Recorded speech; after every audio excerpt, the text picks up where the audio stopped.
You go. Ladies, Oh ladies my first. gosh. I mean, so we have separate stories, you know. I'm Gina Moore, married to Chris. We breed Old English. We're in Crewe, Virginia, which is near Richmond. And we've been married about 10 years and we both had oldies before that. But I was new, like baby breeder, maybe 4 litters. Or maybe my fourth litter was with his stud cornstarch. So and he'd been doing it. So that's how we met on Facebook, actually. And we met for the first time at a dog show in Texas. So I was from Texas and he lived in Atlanta at the time. And we got married like the next year, right? Yeah. So just happened, dogs and Facebook and, you know. But let's see. I grew up with golden retrievers. You know, I loved them. Super smart, brilliant dogs. I don't think I'd want one now. My daughter wants one, but they're just, they need more. They're a more intelligent animal. I couldn't imagine having a kennel of Goldens. Maybe one pet. And then I started rescuing dogs. So if I was just in like, if I drove by a shelter, I'd kind of stop and see what dogs were going to be euthanized that day and just bring dogs home and try to find them homes. But I kept getting really like heartbroken almost or disappointed where I found a Rottweiler named Samantha one day and I really wanted her. And I went home to like kind of ask permission and see if I could figure that out. And when I went back, they hid her from me. And stuff like that kept happening. And no, I didn't own my own home. Yes, I was really young. You know what I mean? All the things. But I'm like, I'm just trying to save this dog's life. So um I wanted a little more control in or say, I just felt like they made me feel like I wasn't good enough. So I went to Craigslist. I knew I wanted a bully breed and I found an Old English Bulldog. I knew I wanted a bully breed, but not a pit bull because I didn't want dogs that people were scared of. I wanted, people to come and touch and pet my dog. And I found a dog for $700. So that was my first oldie. I want to say in 2009, maybe something like that. And then that's where it all started. And she just happened to like be super athletic, so I thought that was cool. Like I'd be running with my bulldog. So what about you, babe? My name is Chris. I started off as bulky built. I don't know when it started. I think I fell in love with dogs when I was young. I bought my first few dogs in like 97, 96, 97 time frame. But I bought what would be considered today's modern day American bully. We called them pit bulls. They only had 8. This is prior to the ABKC. It was like UKC dogs. But I just wanted more dog. I just wanted more mass. I wanted more this and I wanted more that. And so I actually bought a dog from Jamie Sweet back then and one from Joey Rita, 2 people who've already been on the show. And I was going to cheat. I'm going to be as honest as I can. I mean, I don't know if you can be honest in cheating, but you know what I mean? I bought them to make my bullies thicker. And I actually just like, well, shit, I don't have to lie. I don't have to, tell these people, oh, yeah, this is the dad. You know what I mean? I could be honest and do what I wanted. And back then. You mean in oldies? Yeah. And back then, F1s weren't so public. But we could mix in English. We can mix in Bull Mastiff. We could mix in American Bulldog. And so I had a lot more freedom to do what I wanted. And so that intrigued me because for me, there's nothing wrong with what I'm about to say, but it's not what I enjoy. I don't like going into the whelping box and just seeing 6 different puppies. They all look the exact same. They're all Dobermans. They all black tri. And I can't tell the difference between the boy and the girl. That's not enthusiastic to me. Like I don't get, ooh, you know what I mean? That just doesn't tickle my fancy. I like the challenge of pushing the envelope. And that's what led me to making oldies. And that's what pushes me to this day. She'll tell you I'm not motivated by money. I'm not motivated by any success other than my own in my own head. And that's what keeps us honest, in my opinion, because she's probably the worst critic on me. Do we have to have another litter like that? I'm telling you, she's on me all day, every day. but she's also my biggest helper in the sense. Without her, I wouldn't be where I am today, or we wouldn't be where we are today. You know, making a Sharpie is just another black magic marker. But without someone who can push it to the world and let people see what we're proud of, it's just another black magic marker. And So Chris is the kind of guy that he'll be completely content with having a regular dollar store a black 1,000 SD cards loaded with amazing pictures and never post them. Yeah, right which is literally what we have. And if I don't do it, which when am I gonna have the time? Like they'll just sit there. Look, there's more. And I have 4 or 5 terabytes of pictures. I've got them all. So it's not like we have a lack of content or dogs, you know. It's just it's constantly taking care of dogs, talking to homes, families, customers. When do we have time to do our website or YouTube, you know? And research. I do a lot of research. A lot of people don't think that I do. They just think that I shoot darts at the wall. But I do research. And I deal with, like Santana. We bought a chocolate tri-American Bulldog stud. He's the only one in the world. I sought out after him for almost 4 years. For the lady who did it prior, she had 1 puppy. And I said, I'll pay you to redo the litter. And I'll buy all the tries in the litter. You know what I mean? Like I told her. Anyway, so, and I knew he had good hips. I knew he came from good stock, stuff like that, you know? And so I do stuff that's not just your typical way of doing things. And it's sometimes it costs us, and sometimes when it pays off, it pays off. You know what I mean? It's hard to get the public. No matter what, you're going to be scrutinized for being successful, having fluffy bulldogs, colorful dogs. If your dogs are too athletic, everybody else hates you. You know, the athletic people hate the bully dogs.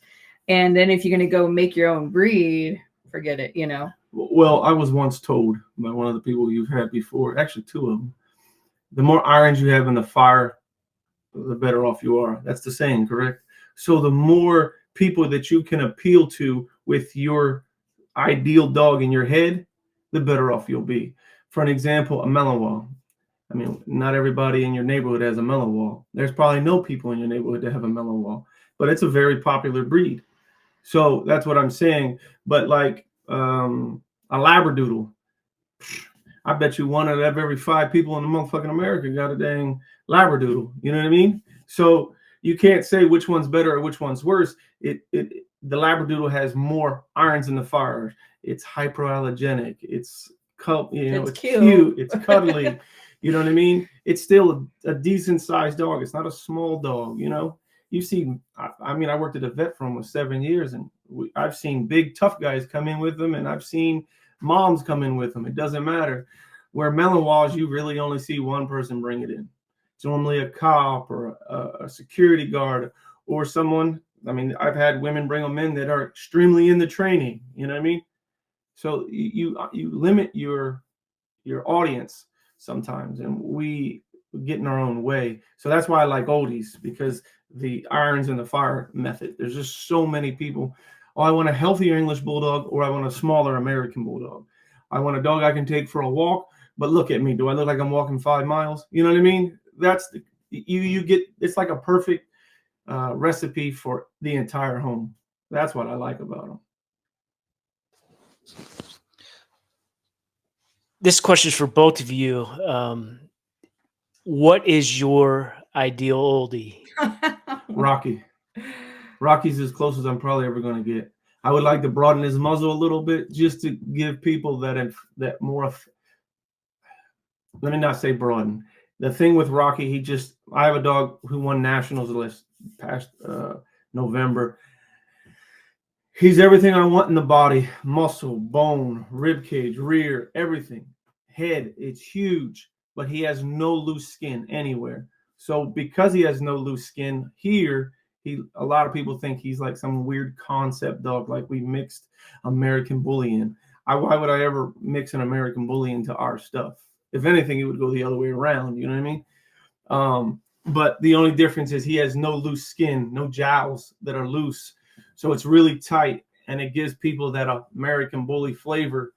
But the only thing I would change about him is just a little bit more looser skin on the mouth, just for people's perception of what he is. That's for bulldog type. For bulldog look.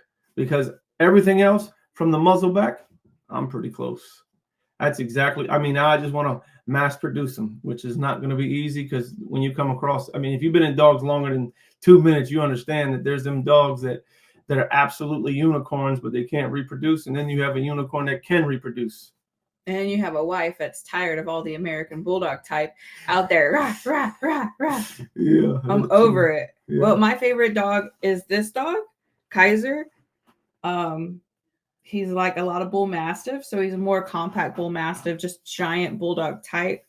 In my opinion, the closest thing we have to him right now is Rolls Royce. So he's, he passed away 5 de Mayos ago. We put him down, but Rolls Royce, giant head. Well, it looks like he has a giant head because it's a lot of skin, right? But he moves. He's 109 pounds, tons of bone.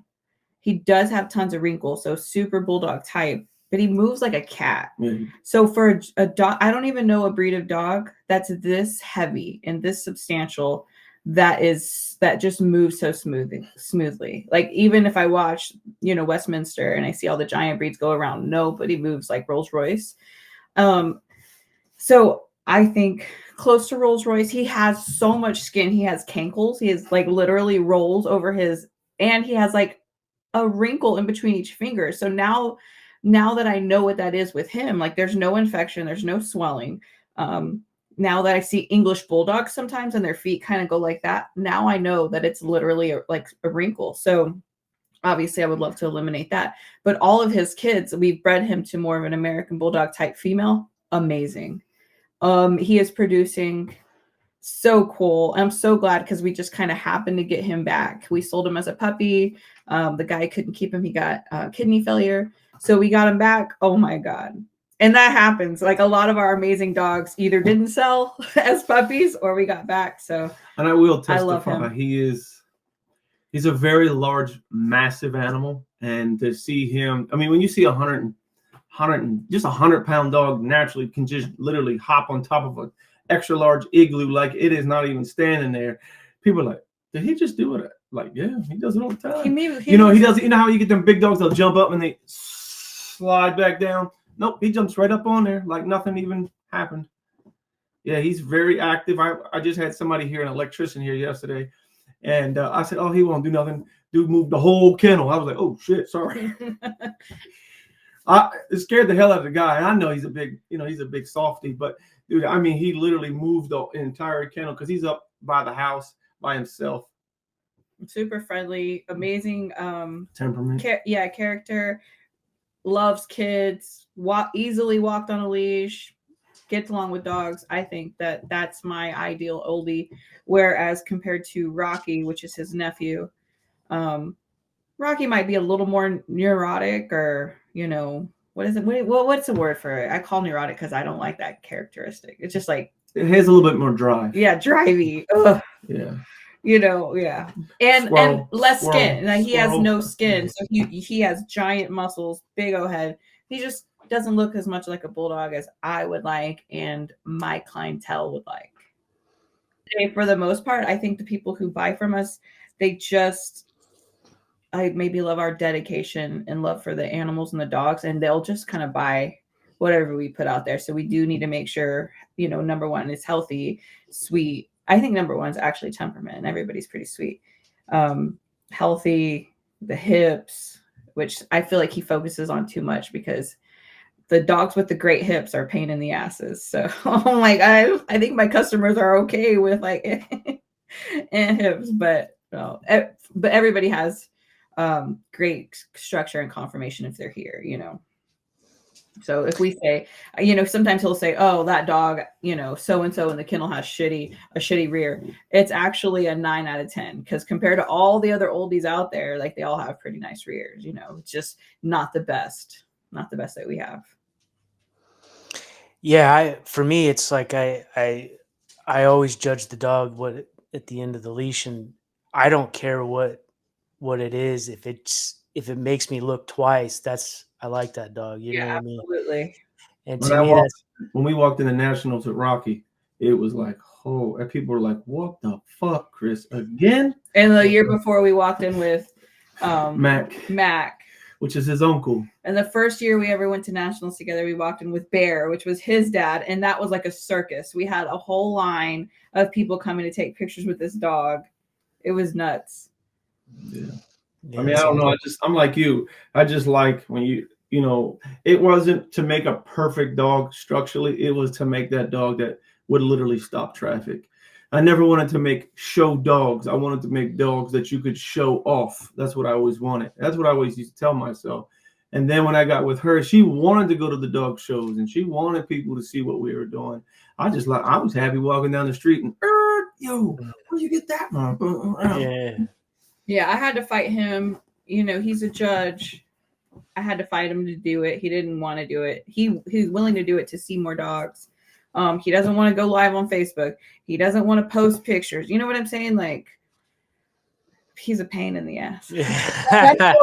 All dog men or a man thing or what, but he doesn't want to make a scene or anything. He just wants to have a really nice dog and he doesn't care if people see it or not, which is how I'm different. Because when we got together, I was taking my dogs out everywhere I could. And yeah, he, by the way, made me get rid of all my dogs. They weren't good enough. They look like pit bulls. And your dogs had never had a bath, so I don't know why you're talking. He was out there pig painting it. Yeah. But that's just it, though. That's where we work really well together. It's not just a one-sided avenue. It's a two-way street because there's things that I think, like we bred Rocky just recently to a female, and I bred it just because of one attribute that she had to offer. And it was her upper arm, because he needs a little bit upper arm just to make him the perfect dog, in my opinion. And she was like, yeah, that's, I could do that. That works.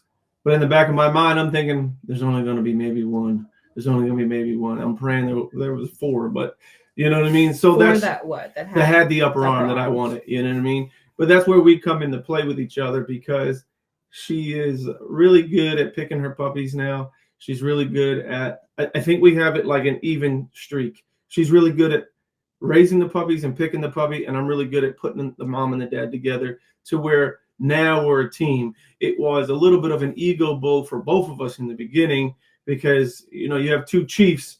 One of us got to be an Indian. For sure. And so now it's to the point where I do overlook the puppies, and I know she overlooks some of the breedings that I do, because she always has to give her opinion. Like, oh, we gotta do another one. But if they're all fawn and white, it's boring. I don't get excited. No, I'm not that. excited. My customers aren't excited. And that's the other thing I try to tell people too. Like, here's the analogy that I give people. If you have a child that's 16 years old and you say, hey, I'm going to buy you a car, this dude is going to be excited as hell. He's going to tell all his friends, hey, my dad buying me a car. He's going to tell his sister if he has one. He's going to tell, if he got an older sister, he's going to tell him. You take him to a car lot, there ain't nothing but 5 black Honda Accords. And you say, pick one. He is literally going to be like, just give me the fucking black Honda Accord. So that's literally like when you have all fawn puppies. Like, oh, I can't wait. These people are super excited to buy a puppy from you. And then you're like, here they are. They're like, the fawn one. If you have an all black litter, they want the white puppy. If you have an all white litter, they want the black puppy. So I love it when there's a variety, just like he said. So that's one of the things that we've learned over the years. And these are the little tricks of the trade that I've tried to show people and tell people, like, hey, there's nothing wrong with all black. There's nothing wrong with all blue, but you've got to spice it up a little bit by not making them solid black, a whole litter of solid black dogs. Or do it. Like some people like waiting for that black litter. You know what I mean? But not all your dogs, not every litter, not every year, Yeah. And that's just the same analogy. So, the Honda Accord that's all black, and like literally the joy is sucked out of it. Like, you know what I mean? That's why they want a bulldog. That's why they want an oldie, or that's why they came to you, because not everything's cookie cutter every single time. And that's why, they picked us. So that's what she had to enlighten me, like, Chris, not again. No, absolutely not. We're not doing it. We're not breeding that fawn dog to that fawn dog to have all fawn dogs. I'm like, all right. But it does. I like it because she pushes me. She doesn't think she does, but she pushes me my boundaries sometimes, because it's like, all right, now I have to find a better dog that will still give me the same attributes that I want, but I can change the color. or I can fix the trait or help the hips or whatever I'm trying to do in that particular analogy or a particular breeding, that she's like, no, we're not doing it. All right, it's like back to the drawing board. Now I have to figure it out again. She just doesn't know it, but she does push me, you know what I mean? And so that's just one of the side effects. Call that bitching. Mhm. If you're married, you understand. Yeah, I do. Never Yeah. good enough. Yeah, and there's no good team either, though, that doesn't have that ability to. So I think if you always agree with each other, Bad is what they say, right? yeah. So, I mean, there was a day where I couldn't even clean up dog shit right. You know, I don't like the way he cleans up dog shit. So yeah, we still fight about little things, but you learn to overlook it. And like you said, we're both kind of two chiefs. We're both have our own ways of doing it. If he's not home, I could do the dogs at peace, you know. And if we do it together, it's like, you know, try to just focus on what I'm doing and try to find eye to it. all right. So there's a two-part question. Do I believe that health testing as of lately is the same health testing as what we really consider health testing? And embark is good. And I'm not saying anything bad about it. If people want to do it, I do it just for, marketability purposes. But ain't never person ever died from HUU. Our dog ain't no dog ever died from some of the crap that they test that we for. know of. I mean, yeah, that I know of. I worked at a vet for 7 years, and yeah, I would take the dogs in and I would X-ray their hips 2 or 3 times. I would just bring them in, put them on the table. I mean, I worked there. No appointment. Just walk in and put the dog. They'd be like, "What are you doing?" I'm just going to do X-rays. Don't worry about it. Put the dog out. Sometimes sedate them, look at them. If they, I found good hips, I found bad hips. We would put the bad hips to pet homes and stuff like that. So that's some of the reasons I started using some of the American Bulldog blood that I used, because they were pin hipped, they were OFA'd, and they were genetically 3 and 4 generations done. Like Santana, the chocolate tri AB that we have, both his mom and his dad are both done. I want to tell you, his dad's a 32-33 and his mom's a 39-43. So I know without a shadow of doubt, because they are related, that his hips are just as good, if not better, because he's line bred. I also have his sister. So I brought them in. I brought in Tux, who had good hips. I brought in Mac, who had good hips. We checked Ocean's hips. We checked a few other dogs' hips. I don't remember all of them. I think we actually have the best pin hip score for an oldie still. Not anymore. Right? Not anymore. Who beat us? David. I mean, no, not David. Michael. He beat us with Michael. Oh, Ian Michael. Bullies. Yeah, he beat us with one of Chad's dogs and one dog that he made from our dogs. So, all right, nice. Hey, that's good. I'm happy for him. You know what I mean? Yeah, we've had dogs pin hipped in the past. They've come back in the top 5 percentile. The people we've sold the dogs to. With me working at the vet, we didn't have pin hip at the vet that I worked at. So I would just look at them. And you can, after looking at them for a long period of time and looking at them so many times, you can see what good ones look like, bad ones look like. But what do you think about the dogs that function well and we've never looked? So here's what I was going to tell you. There's also an article that you might want to read. It's on, what's that registry? UC Davis. That they did a study on hips, that so many people focused so solely on hips that their knees absolutely are trash. So they have ruined breeds just by focusing on hip scores, to where now their knees can't absorb the shock. So, and I've talked to numerous vets. One of my best friends is a vet because I worked with him for 7 years. He will tell you that I would rather have a dog with hips and amazing knees, because the knees are more important. He feels as though the knees are sometimes more important than the actual hips themselves. So, and their thought process behind that train of thought is they do TPLL surgeries, which is basically a knee surgery. They do more knee surgeries every year. Probably they do maybe 5 to 10 a month knee surgeries, where when they have hip dysplasia, they basically sever, what's it called? Cut off the femoral head. They might do 2 a year.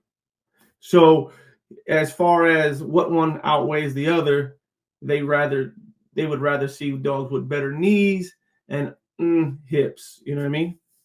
So I'm not a veterinarian by any fashion or form. Do I understand medicine? Yes. Do I understand joints? Somewhat. I'm not. I have books off top of books just like everybody else, and I read just like everybody else.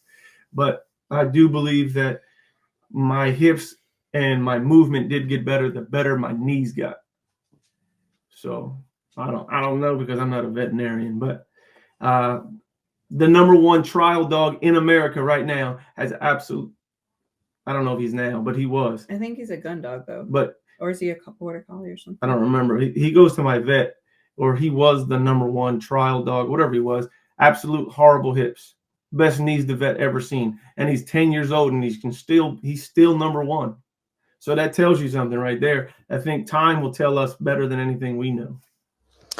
Yeah, this is exactly what the doctor was saying. He may be saying some things that either one of us might not agree with because of he's a vet and he always sees the worst. But what was interesting that he was saying, he says we shouldn't look at this stuff as health testing. We should look at it as disorder testing. And when you hyper focus on one thing and you don't and you say you exclude them from the breeding population, you're actually doing more harm than good because you're limiting the gene pool and you're just going to double down on any genetic disorder that they may have that these tests that don't show. Absolutely. And so he was even saying, like, if your dog is just so or not so great hips, just don't breed it to a dog with. Don't double up on it. Yeah, he said, but don't eliminate these dogs out of the gene pool. If everything else is good, go for it. I mean, and he says what you're seeing now is so many people are doing that, and you're seeing dogs are actually getting worse, not better. With the And that's actually what we see in judging. Terrible. And I think the people that are less educated, what they'll do is they'll attack a dog for faults or disqualifications, right?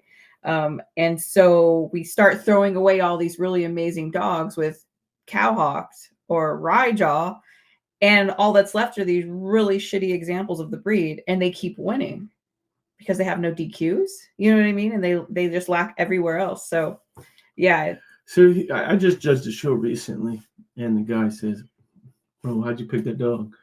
And I said, "Well, what's wrong with him? His movement's not that great." And I said, "Okay, what is his job?" He was like, "What do you mean?" He's a companion breed, right? Yeah. So what is his job? So what is his movement that important that I should completely eliminate him and pick this dog who has moderate type? Because what class is this dog and what breed is this dog? He said, "Oh, it's a no-brainer." Then why are we having this conversation? You knew what class he was by the minute you walked in the door. He's like, "Yeah, the minute I saw him, I could tell he was a pocket American bully." Okay. What breed is this? I mean, what class is this dog?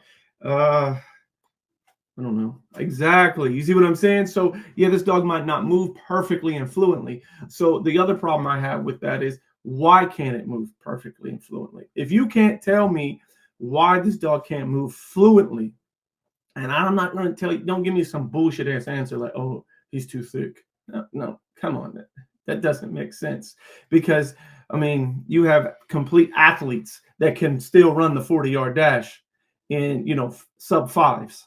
And we're talking almost 300-pound men. You know what I mean? So don't tell me that. You have to give me an exact reason. So when people ask me what's wrong with Rocky, he has short upper arms. So he's going to paddle. That's what happens. It's what happens. This dog is in paddling. What's wrong with his rear? I don't know. Well, look at a deer. They have long hock bones. He has long hock bones and he's short. So where do you expect this long hock bone to go? He's got to kick it out because he has nowhere for it to go. And that's what people don't understand. You're going to chop this dog apart. At least have the one fault. But at least have the common courtesy to tell me why you don't like that dog.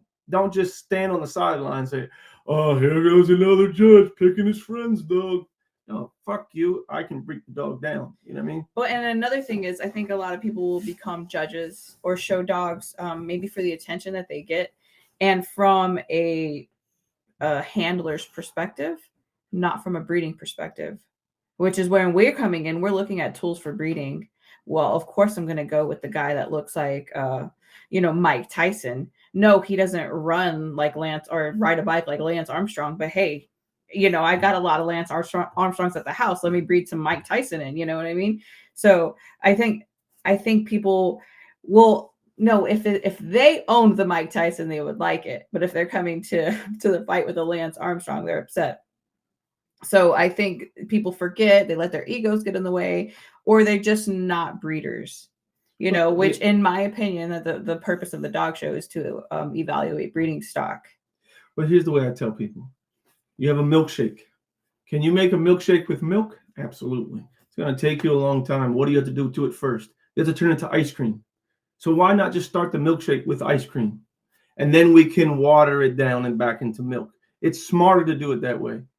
Instead of saying, I have milk, now we have to turn it into ice cream. Now we turn it into a milkshake. Why not just say, hey, I got ice cream and I can turn it into milk? It's easier that way. It's always easier to go down when you're running. Do you like running up the hill or do you like running down the hill? When you're biking, up the hill or down the hill? Nobody wants to, paddle upstream. Everybody wants to paddle downstream. So why not make it easier for yourself? You're trying to reinvent the wheel. So, but that's the exact reason why I like oldies, because I can find the most extreme animal and no one really have too much to say. And I can just, shimmy it to where I want it to look like 2 generations later. You know what I mean? Rolls Royce, he is an extreme animal, but it's easier to take him and clean up his excess skin and clean up his fold, his wrinkles. He's never produced one dog that had skin like that. So, but we're not like we said, we're not doubling him up with a super extreme female. You know what I mean? We breed him to cleaner girls and make some monsters that can move, and they're right in the middle. So, and that's the same thing with eliminating breeding stock because of embark or hips, or you can't keep doubling or focusing on one thing like blue dogs, or muscle. And when you start going towards muscle, you might get some heart issues. Well, you end up getting the breed that you got the muscle from. Pit bull. You know what I mean? So if you line muscle, you're going to end up with a dog that you got the muscle from. And that's what happens. So, I mean, just like the American Bulldogs. I mean, 20 years ago, American Bulldogs were 100 pounds everywhere. Now, to find a 100-pound American Bulldog is like finding a needle in a haystack. They just don't exist that much anymore. I mean, I can remember D-Ball, when I bought from Joey Rita, he was 100 pounds. All those dogs were 100 pounds back then. And D-Ball was considered small back then, So. Oh, really? Yeah. He was extreme, but small, So why did everybody hate him? Because or was it Joey Rita that Joey? He likes to talk shit, and I mean that's just who he is. Kazi, they want me, but they can't have me. Joey's a character, man. I've known Joey for 20 years, man. I love him. He came to our show, The Beast of the East, last year. He judged it for me. Mm-hmm. He's one of my closest dog friends. I've known him for a long time. Jamie, these are some of the people, they say that iron sharpens iron. So I have people like them. They call me for medical, and I might call Jamie for a breeding, analogy. Like, hey, man, I got this dog. This is what I see. I want to know, have you ever doubled down on this particular trait? Yeah, I've tried it. Yeah, it works. Jay, same thing with Joey. I'll ask him the same stuff, Joey, I like calling Joey because he's funny as hell, man. He'll make you laugh your ass off. Yeah, he was a great interview for sure. Yeah. Well, I was listening to it last night. It was pretty awesome. And if his wife was there, it was even funnier. Lisa in it? No. Man, she's a pistol. She'll have him. Yes, ma'am. No, ma'am. That's great. Yeah. I can't say there's another kennel that we could go to that's even compatible to ours, not in the US, as far as numbers and having, your own, a couple of different lines within your same program or house. I'll tell you that social media, it's a double-edged sword. This is what I'll tell you. This is how I feel. Then you had to make your own ingredients. And the reason why is because I don't know how long you've been around dogs. We got bags of them. We used to have to buy $25 VHSs with a VCR, pop them in and watch this. Like, all right, I've been waiting for this for like a week. Like, oh, fuck. And that's how we watched it. That's literally what we did. That's how I watched. Cord's one of my mentors too, from BTK, Black Thunder Kennels. And he had a dog by the name of Gat. Jamie probably talked about him if she talked about Americans at all. And she was like the same way, like, I got to get a puppy off this dog. Man, he was amazing. And that's how we did it. We just watched videos. Now you can watch a video. You can FaceTime now. You know what I mean? Like, hey, let me call you and FaceTime you. Oh, yeah, he's nice. No, he's not. You know what I mean? So, I think when you have that much accessibility, everybody thinks they're better. And I think this is what it boils down So you think that there's a higher number of breeders now that all have like 4 dogs, 5 dogs in their yard, breed them together? Yeah, because they get a little bit of attention or notoriety. I would think that they would like to do it because I can have 4 females. I don't have to own a male. I can call you, hey Gina, let me use Ocean. But do you think that's what the average breeder is, 4 females and stud services? Yeah. I don't. I think they get one male and then they go and buy some females that are accessible and affordable, and they breed them all together. And now they're breeders and they can create their own platform and be on Facebook and get just as much money and attention as the next guy. Well, COVID really catapulted breeding into the next realm that I've never seen. It was good for us. I'm not going to act like it wasn't. It was great for us. But now you're dealing with a lot of the COVID crowd that came in, and some of them stayed, half of them are out by now. I don't feel like there's more breeders than there were before COVID. I feel like they're just always there. And I think what happens is they get a couple of dogs, they get on Facebook, they start seeing the groups, and then they want to become breeders just like everybody else. So no, there is not a lot of places that we can go to. I see what time. There's not a lot of places that we could go to get dogs that we need. And your peers will always scrutinize. So there's not a lot of people creatively making like maybe massive dogs that we would want to use. So Joey obviously has an eye for a dog and the desire to make bully. So, but yeah, no, there's a lot of breeders. I guess I would just say average or mediocre. Well, there's a lot of, which is fine. I mean, if they want to create, if they're hobby breeders and they want to do, make their pet homes happy, that's cool. That's okay too. Well, there's also a lot more options than they were 20 years ago. 20 years ago, you had one option, VHS, and that's how we would move the dogs around. You could put it in Dog World. This is how we advertised. Now, with you would either put it in your local newspaper, Dog World, or VHSs. They were basically look at a green sheet.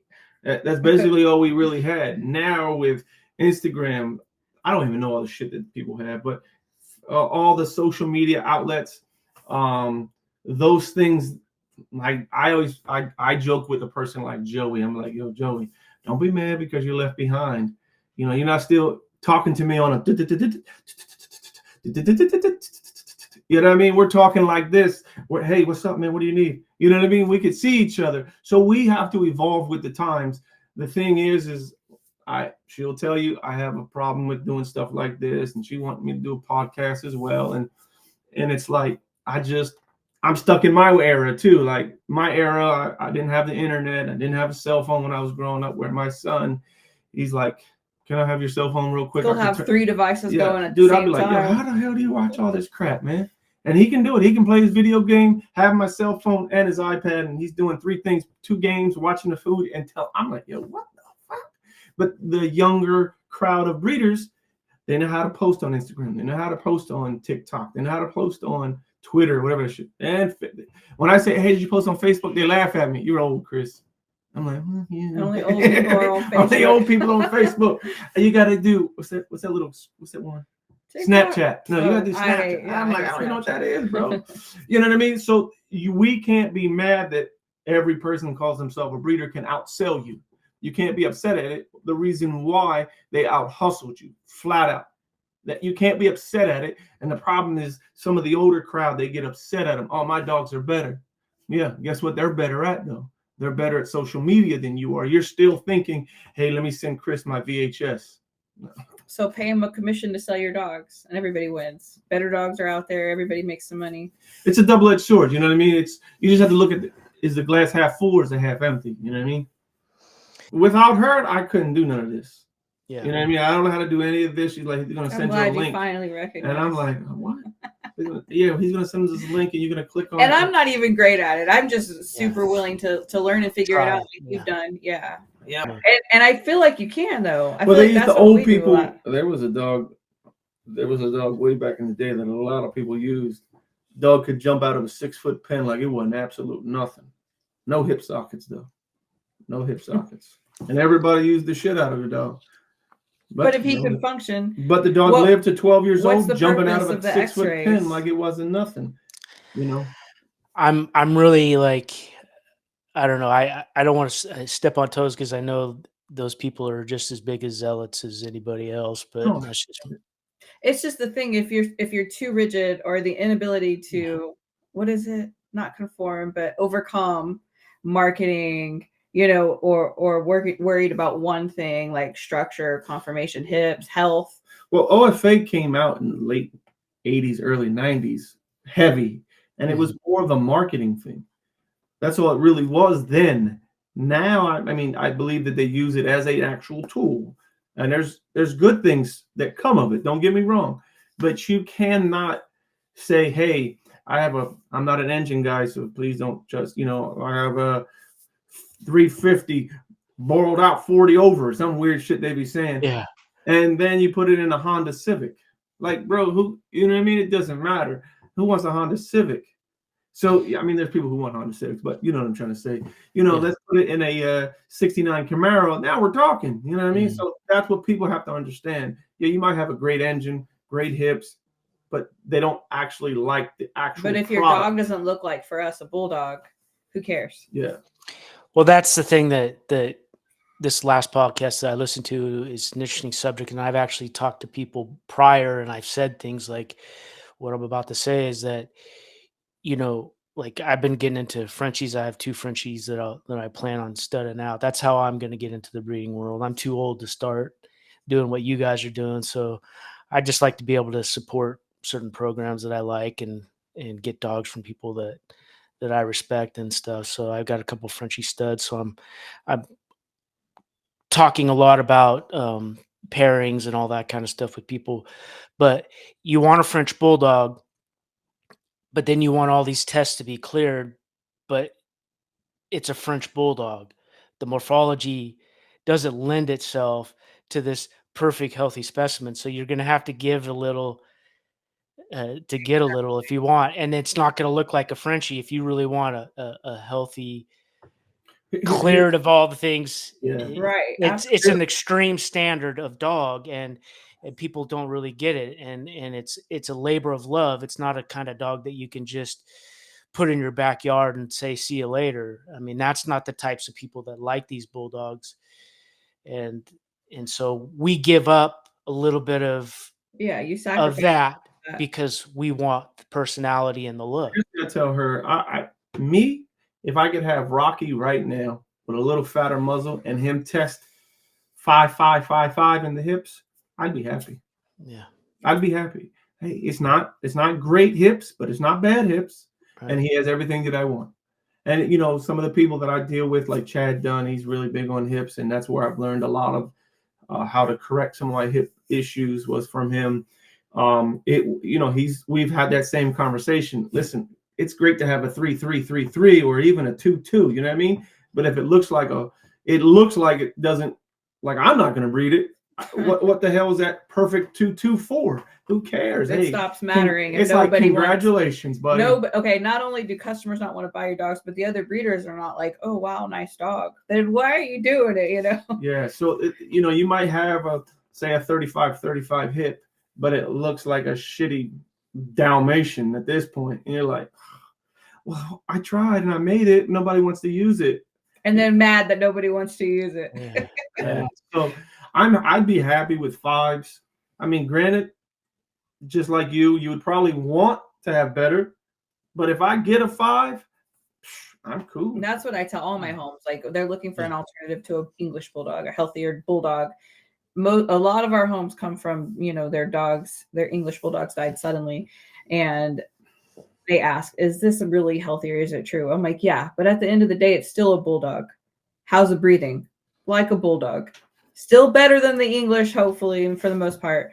But you know, you don't have the German Shepherd intake, and you know what I mean. So always like a bulldog. So yeah, you can't ever forget and or pursue a perfect bulldog. But they have to also take in consideration is temperament. So your temperament, if you have a dog that's like squirrel, squirrel, squirrel, you know what I mean? I don't care how clean you think your dog can breathe.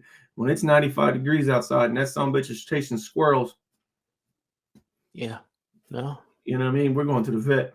We're going to be making a trip. But, Yeah. you know, if you have a dog that's like, oh, look, nice squirrel. He doesn't care. He's not going to go chase it for 45 minutes. He's just going to sit on the couch like this black dog. Man, he would sit on the front porch. The UPS man would literally step over him, open the door, and leave the package Awesome. in the house. He wouldn't even wake. He literally got his butt whooped by another dog sleep one time. Dog's chewing on It him. was an English It was an English bulldog, and he Yeah, didn't of course. he didn't even wake up. So that's why she likes that. With Santana, he can be a little neurotic. I do have to lock him up when I go to work because he will, because we have a lot of deer here. Deer. He'll run all day until he's like tongue hanging down to his damn feet. You know what I mean? He can breathe, but when he's in that neurotic state, he can't focus and he can't turn it off. Mm-hmm. So that's why, you know, the temperament is just as important as overall health. And Right. people, they don't understand, oh, my dog died. Why did he die? You know what I mean? Because, oh, he focused on a squirrel for 45 minutes. No shit. I mean, a German Shepherd will die at that. You know what I mean? Yeah. Yeah. For sure. Yeah, we can go on about this. So it's such an interesting subject to me, and that people that aren't bulldog people, or people who think they're bulldog people but that aren't really bulldog people, you know, shouldn't own them because they just don't have that personality. But to own a dog like that. But here's a question I want to ask, because I know you probably got it going a little bit, but just how my mind works. What one dog that you've thought about using, one breed to enhance whatever you're looking for, that you haven't had the guts to use yet, and why haven't you tried it?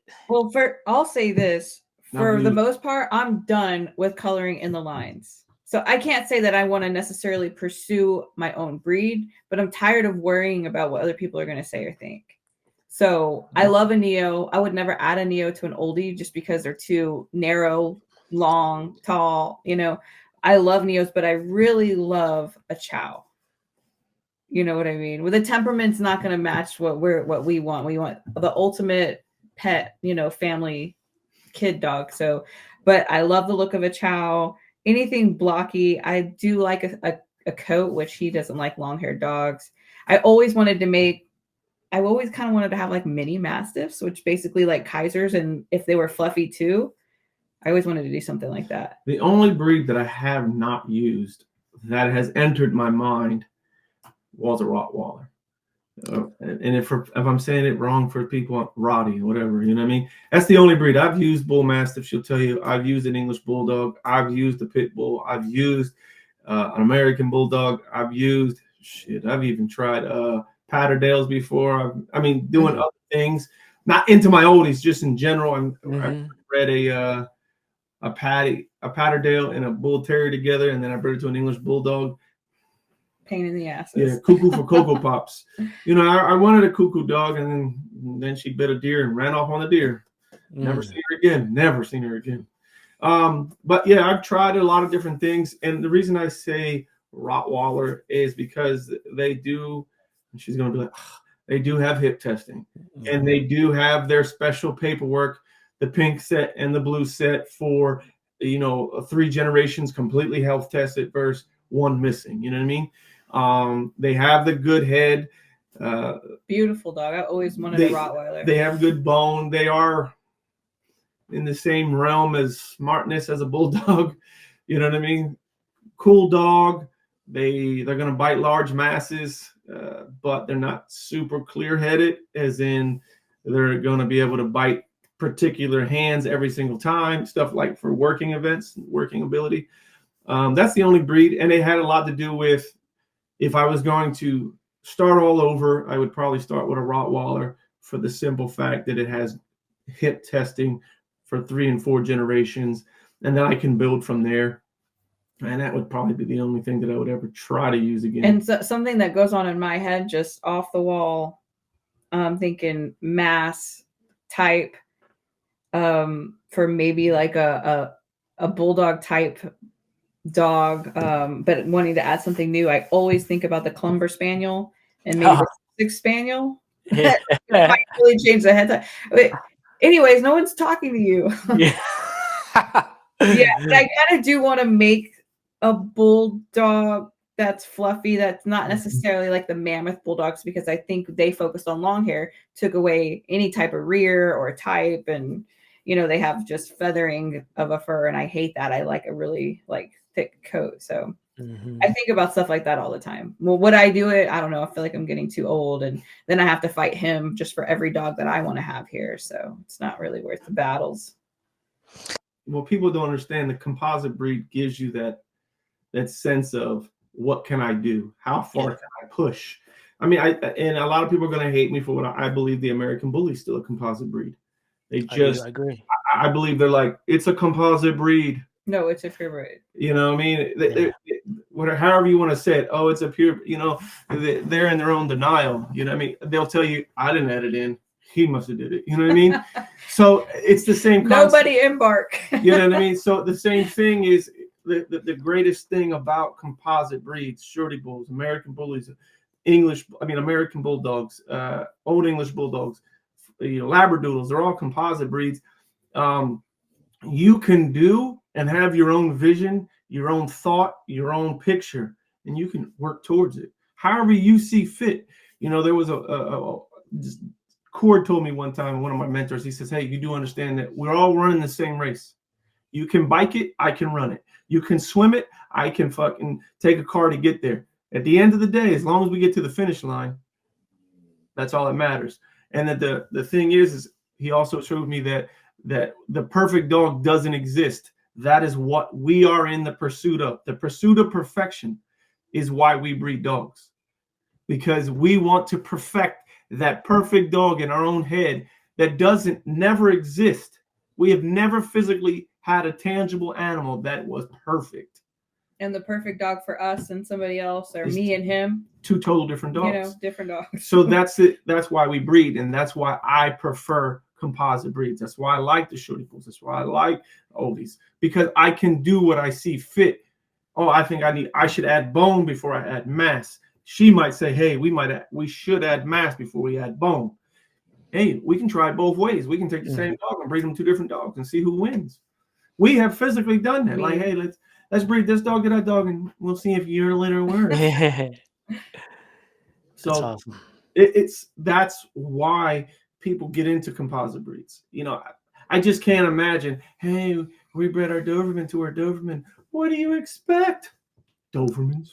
You know what I mean? Like, to me, there wasn't be any enthusiasm in there. There's no enthusiasm in that. Well, that's the greatest thing that's the double-edged sword of social media. You can have your own lane. You can pave your own way. The problem, you just can't be mad when someone tells you that your pavement isn't pretty. That's it. I've read an article. Actually, I'm going to send it to my wife today. There was an article that I just read yesterday about being an entrepreneur. Is that it said that you must remain focused on your own vision, and you cannot let anybody say anything negative. And if it gets in your head, you're not really an entrepreneur.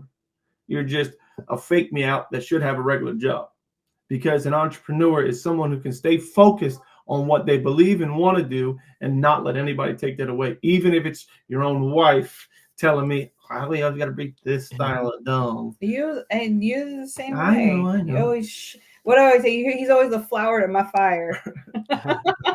So, but that's it though. You can't, and I don't take it away from her. She, we just keep pushing. And we do fight about it at times, but we still keep pushing, because in my mind, I have the perfect dog. I'm really freaking close, but I'm not there yet. You know what I mean? And once I achieve it, will it be perfect? Probably not. The pursuit of the perfection is, you know what I mean? It will never be perfect. Yeah, and that's you bring up a good point, because I've always thought about this. You're selling people on your vision. That's what you're actually marketing. Yes. And if your vision goes with the wind, you're not really selling people on what your program is Well, and about. not only the dogs, I mean, we could be doing labradoodles. I think people just want to buy into the dream or our passions or what makes us excited about dogs, and they want to be a part of it, and that's pretty amazing. Yep, I agree for sure.